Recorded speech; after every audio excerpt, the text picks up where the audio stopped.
七星玲瓏四，破除執念，就是解決我執和法執這兩個，你就能獲得幸福。屠龍術之宇宙刀心法系列之二。屠龍簽約，孰是孰非你自知，自欺欺人只會死。若要逆天又改命，必先自愛自尊知。寫這篇文章的緣起，我今天靈感多，一共寫7篇，本篇是第4篇。井號我的 line 一直是 Linson 下沒變，新來的寶寶別搞錯了。正文，今天來講一個佛教用語，執着又稱執念。在佛教中，執着分成兩個，且只有這兩個，即我執和法執。先說我執，就是一切以我自己為第一優先，完全不管其他人的感受。他的同情、同理、共感能力極差，看到別人痛苦，他沒任何反應，只有他自己痛苦了，才知道這件事處理的不對。而所謂的法執，就是你對聽來的某個做法、理論、模式有強烈的執着，不肯改變或不用這個方法，覺得除了這一套方法之外，其他方法都是錯的，甚至自己都是這個理論、這個模式的受害者，還對這些方法深信不疑。舉個例子，愛上家暴男的女的，這個女的就是法執，而家暴男就是我執。你身邊有這種事情嗎？一堆女的被男人家暴，被騙了幾百萬，被羞辱，還死活沒法離開折磨過她的那個男人。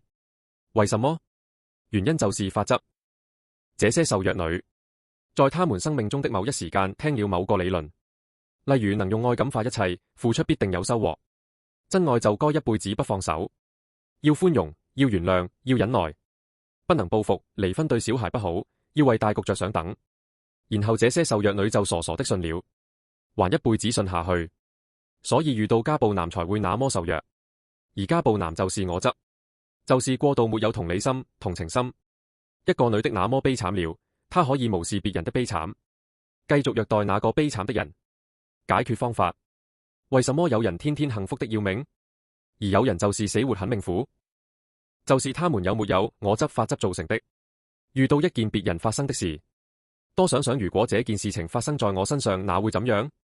設身處地為別人着想，就能破除我執。法執就更簡單了，就是看在現實中，你相信的那個理論模式能給你帶來幸福輕鬆的感受嗎？能嗎？如果能，那就是正確的思想，你可以繼續相信。如果不能，你之前相信的就是錯的，請立刻停止相信。就這麼簡單。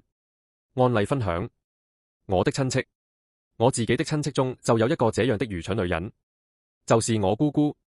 她信佛，她一直相信她老公沒有靈性，但又相信離婚有業力，所以她天天老公，然後死賴着就是不離婚，還逼她小孩去信她相信的那個宗教，聯合小孩一起他爸沒出息，她最後被她老公暴打，都被青臉腫，外人都看得出來她被打了，她還死要面子活受罪，對外宣稱我老公很愛我，你們這些親戚不要詆毀我和我老公的感情。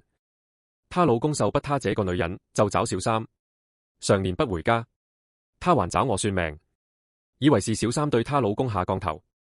現在過了4年，她還是常年和老公分居，她最後就是一有錢就花在公廟裏，天天不回家，每天在公廟裏面和人聊天，說自己業力重。她小孩現在已經超過18歲，就再也沒回家，也遠離她，都不想理她。她就是同時相信她老公得靈性覺悟低，又相信離婚有業力。她相信錯誤的兩個理論，導致她結果一輩子活成這樣。